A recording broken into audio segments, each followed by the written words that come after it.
بسم اللہ الرحمن الرحیم۔ السلام علیکم، آپ دیکھ رہے ہیں الف نیوز اور میں ہوں آپ کے ساتھ ماجد علی۔ شامل کرتے ہیں پاکستان اور دنیا بھر سے بریکنگ نیوز ہیڈ لائنز۔ اقوام متحدہ کی سلامتی کونسل نے غزہ میں جنگ بندی کے لیے امریکی قرارداد منظور کر لی۔ غیر ملکی میڈیا کی رپورٹس کے مطابق امریکہ کی جانب سے اسرائیل اور حماس کے درمیان جنگ بندی کے لیے سلامتی کونسل میں قرارداد پیش کی گئی۔ قرارداد کے مسودے کی منظوری صدر جو بائیڈن نے دی تھی۔ غزہ میں جنگ بندی کے لیے امریکی تجاویز کی حمایت یافتہ قرارداد منظور کر لی گئی ہے۔ سلامتی کونسل میں امریکی قرارداد کی حمایت میں 14 ووٹ پڑے، جبکہ ووٹنگ کے دوران روس نے ووٹ کاسٹ ہی نہیں کیا۔ قرارداد منظوری سے پہلے امریکہ اور سلامتی کونسل کے رکن ملکوں کے درمیان مسودے پر 6 روز تک مشاورت ہوئی، جس کے بعد قرارداد کو حتمی شکل دے دی گئی۔ قرارداد کے مطابق اسرائیل نے امریکی تجاویز سے اتفاق کر لیا ہے، جبکہ حماس سے مطالبہ کیا گیا ہے کہ وہ بھی یہ قرارداد منظور کر لے اور دونوں فریق بغیر کسی تاخیر کے اس پر عمل کرے۔ دونوں متحارب فریقین بات چیت کریں گے اور اس دوران جنگ بندی جاری رہے گی۔ خبر کے اگلے حصے میں بات کرتے ہیں حماس کا جنگ بندی کی قرارداد کی منظوری پر اہم بیان سامنے آ گیا۔ حماس کی جانب سے جنگ بندی کی حمایت میں سلامتی کونسل کی قرارداد کا خیر مقدم کیا گیا ہے۔ غیر ملکی ذرائع ابلاغ کے مطابق حماس نے اپنے بیان میں کہا ہے کہ منصوبے کے اصولوں پر عمل درآمد کے لیے ثالثوں کے ساتھ تعاون کو تیار ہیں۔ واضح ہے کہ اقوام متحدہ کی سلامتی کونسل میں غزہ میں جنگ بندی کی امریکی قرارداد منظور کر لی گئی ہے، جبکہ روس نے ووٹنگ میں حصہ نہیں لیا۔ تفصیلات کے مطابق اقوام متحدہ کی سلامتی کونسل نے غزہ میں جنگ بندی کی تجویز کی حمایت کرنے کے لیے امریکہ کی طرف سے پیش کی گئی قرارداد منظور کر لی۔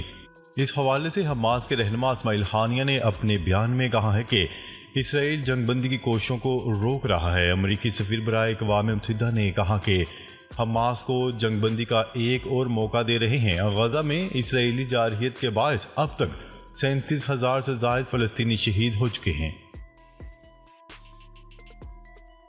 خبر کے اگلے حصے میں بات کرتے ہیں غزہ جنگ بندی۔ امریکی وزیر خارجہ کی اسرائیلی وزیر اعظم سے ملاقات۔ امریکی وزیر خارجہ اینتھنی بلنکن نے اسرائیلی وزیر اعظم نیتن یاہو سے ملاقات کی اور جنگ کے بعد کے غزہ منصوبے پر تبادلہ خیال کیا۔ میڈیا رپورٹس کے مطابق امریکی محکمہ خارجہ نے بتایا کہ بلنکن نے اسرائیلی وزیر اعظم نیتن یاہو سے ملاقات میں غزہ تنازع کو خطے میں پھیلنے سے بچانے کی اہمیت پر زور دیا۔ اینتھنی بلنکن نے بتایا کہ امریکی صدر کا موجودہ منصوبہ اسرائیل کی شمالی سرحد پر امن کی ضمانت ہوگا۔ بلنکن کا مزید کہنا تھا کہ موجودہ منصوبہ خطے کے ممالک کے ساتھ اسرائیل کے تعلقات کے امکانات کو کھول دے گا۔ بلنکن یروشلم سے فارغ ہونے کے بعد شاہ عبداللہ سے ملنے اردن جائیں گے اور غزہ میں جنگ بندی کے علاوہ خطے کی صورتحال پر بھی بات چیت کریں گے۔ واضح ہے کہ امریکی وزیر خارجہ اینتھنی بلنکن مشرق وسطیٰ کے دورے پر پیر کے روز قاہرہ پہنچے تھے، جہاں انہوں نے اس بات کی ضرورت پر زور دیا کہ خطے کے رہنما حماس پر دباؤ ڈالیں تاکہ حماس جنگ بندی معاہدے کے لیے پیش کردہ امریکی پلان کو قبول کر لے۔ اسرائیل کی غزہ جنگ کے دوران مشرق وسطیٰ کے بلنکن کے 8ویں دورے کا نقطہ آغاز قاہرہ بنا ہے، جہاں گزشتہ روز صدر عبد الفاتح السیسی سے ملاقات کی گئی۔ غزہ میں جنگ بندی کے لیے ان کا یہ دورہ بطور خاص غیر معمولی ہے کہ ایک جانب امریکہ پہلی بار مستقل جنگ بندی کی بات کر رہا ہے اور دوسرے یہ کہ جو بائیڈن پلان کے سامنے آنے کے بعد بلنکن پہلی بار آئے ہیں۔ تجزیہ کار اینتھنی بلنکن کے اس دورے کو غزہ جنگ کے مشکل مرحلے کا دورہ قرار دے رہے ہیں، کیونکہ صدر جو بائیڈن کے پلان کے مطابق ابھی تک کسی نے بھی باضابطہ اور مثبت اشارہ نہیں دیا۔ دوسری جانب اقوام متحدہ کی سلامتی کونسل نے غزہ میں جنگ بندی کے لیے امریکی قرارداد منظور کر لی ہے۔ خبر کے اگلے حصے میں بات کرتے ہیں مصر کا اسرائیل اور حماس سے غزہ میں جنگ بندی کے معاہدے کو مکمل کرنے پر زور۔ مصر نے سلامتی کونسل کی جانب سے غزہ کی پٹی میں جامع اور مستقل جنگ بندی تک پہنچنے کے لیے معاہدے کی حمایت کی قرارداد کا خیر مقدم کیا ہے۔ غیر ملکی خبرسا ادارے کی رپورٹ کے مطابق مصری وزارت خارجہ کی جانب سے جاری ایک بیان میں قاہرہ نے سلامتی کونسل کی طرف سے جاری کردہ قرارداد اور اس میں قیدیوں اور زیر حراست افراد کے تبادلے، غزہ سے اسرائیلی فوج کے مکمل انخلاء، بے گھر فلسطینیوں کی حفاظت، واپسی اور جنگ زدہ فلسطینیوں کو امداد کی بلا تعطل فراہمی کی قرارداد کا خیر مقدم کیا۔ مصر نے اسرائیل کو بین الاقوامی قانون کے مطابق اپنی ذمہ داریوں کی تعمیل کرنے کی اہمیت اور غزہ کی پٹی کے خلاف جاری جنگ اور اس کی وجہ سے ہونے والی ہلاکتوں اور تباہی کو روکنے کے لیے مطالبے کو دہرایا۔ مصر نے حماس اور اسرائیل دونوں پر زور دیا ہے کہ وہ غزہ میں جاری جنگ روکیں اور سلامتی کونسل کی قرارداد کی روشنی میں جنگ بندی معاہدے کی تجاویز پر عمل درآمد شروع کریں۔ مصر نے دو ریاستی حل کو عملی جامہ پہنانے کے لیے سیاسی افق تلاش کرنے، اس کے لیے بین الاقوامی سطح پر سنجیدہ اقدامات کرنے کی ضرورت پر بھی توجہ دلائی۔ خبر کے اگلے حصے میں بات کرتے ہیں روس کا Su-34 لڑاکا طیارہ گر کر تباہ، دونوں پائلٹ ہلاک۔ روس کا سپر سونک بمبار لڑاکا طیارہ Su-34 معمول کے تربیتی مشن کے دوران گر کر تباہ ہو گیا۔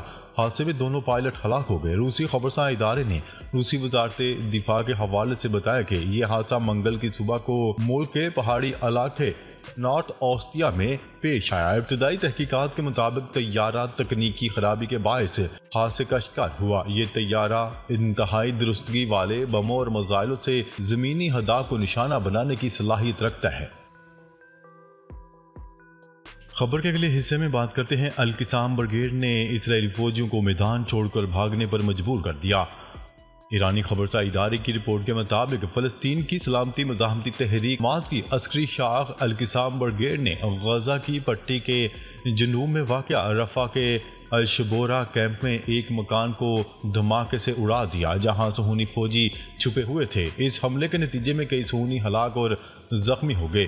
نیوز رپورٹ کے مطابق یہ اطلاع سامنے آئی ہے کہ صہیونی حکومت کے ہیلی کاپٹروں نے ان فوجیوں کی لاشوں اور زخمیوں کو ہسپتال منتقل کیا، تاہم صہیونی فوجی لاشوں اور زخمیوں کو منتقل کرنے کی کارروائیوں کو چھپانے کی کوشش کر رہے ہیں اور اس عمارت کے ارد گرد دھوئیں کے بم پھینک رہے ہیں۔ صہیونی حکومت کے بعض ذرائع ابلاغ نے اس حوالے سے 4 فوجیوں کی ہلاکت اور 10 کے زخمی ہونے کی خبر دی ہے، جن میں سے 6 کی حالت نازک ہے۔ غزہ جنگ کو شروع ہوئے 8 ماہ سے زیادہ کا عرصہ ہو چکا ہے۔ اس کے باوجود قدس کی غاصب حکومت مزاحمتی گروہوں کو ایک چھوٹے سے قصبے میں محصور کرنے اور انہیں ہتھیار ڈالنے پر مجبور کرنے میں کامیاب نہیں ہو سکی اور غزہ میں کھلے عام جرائم کے ارتکاب کی وجہ سے عالمی رائے عامہ کی حمایت کھو چکی ہے۔ خبر کے اگلے حصے میں بات کرتے ہیں شہباز شریف اور نواز شریف کے مبارکبادی پیغام پر مودی کا رد عمل۔ تیسری مدت کے لیے منتخب بھارتی وزیراعظم نریندر مودی کا وزیراعظم شہباز شریف اور سابق وزیراعظم نواز شریف کے مبارکبادی پیغام پر رد عمل سامنے آ گیا۔ سماجی رابطے کی ویب سائٹ ایکس پر اپنے رد عمل میں بھارتی وزیراعظم نریندر مودی نے وزیراعظم شہباز شریف کے پیغام کا رد عمل دیتے ہوئے کہا کہ آپ کی جانب سے نیک خواہشات کا اظہار کرنے پر شکر گزار ہوں۔ سابق وزیراعظم نواز شریف کو جواب میں مخاطب کرتے ہوئے بھارتی وزیراعظم نریندر مودی نے کہا کہ آپ کے پیغام کو سراہتا ہوں۔ بھارتی عوام ہمیشہ امن، سیکیورٹی اور ترقی پسند خیالات کے حامی رہے ہیں۔ اپنے شہریوں کی حفاظت اور خوشحالی ہمیشہ ترجیح رہے گی۔ واضح رہے کہ گزشتہ روز نریندر مودی نے وزارت عظمیٰ کا حلف اٹھایا۔ مسلسل تیسری بار بھارتی وزیر اعظم بننے پر وزیر اعظم شہباز شریف نے مبارکباد دی اور ان کے لیے نیک تمناؤں کا اظہار کیا، جبکہ دوسری طرف نواز شریف نے بھی سماجی رابطے کی ویب سائٹ پر نریندر مودی کو وزیر اعظم بننے پر گرم جوشی سے مبارکباد دیتے ہوئے کہا کہ الیکشن میں مسلسل تیسری بار کامیابی بھارتی عوام کے اعتماد کا اظہار ہے۔ خبر کے اگلے اور آخری حصے میں بات کرتے ہیں عالمی منڈی میں گزشتہ روز تیل کی قیمتیں ہفتے کی بلند ترین سطح پر پہنچ گئی۔ عالمی منڈی میں خام تیل کی قیمتوں میں 3% تک کا اضافہ ریکارڈ کیا گیا۔ نیوز رپورٹ کے مطابق دوران ٹریڈنگ بیرینٹ خام تیل $82 فی بیرل میں فروخت ہوا۔ اسی طرح WTI خام تیل $78 فی بیرل کی سطح پر فروخت ہوا۔ خبرساں ادارے کے مطابق عالمی گیس قیمت میں 1% کا اضافہ ہوا ہے، جس کے بعد $2.94 فی MMBTU فروخت ہو رہی ہے۔ میڈیا رپورٹس کے مطابق تیل کی قیمتیں پیر کے روز تقریباً 2% بڑھ کر ایک ہفتے کی بلند ترین سطح پر پہنچ گئیں۔ ناظرین، اب تک کے لیے اتنا ہی۔ مزید خبریں لے کر بہت جلد آپ کی خدمت میں حاضر ہوں گے۔ تب تک کے لیے اپنا خیال رکھیے گا۔ اللہ نگہبان۔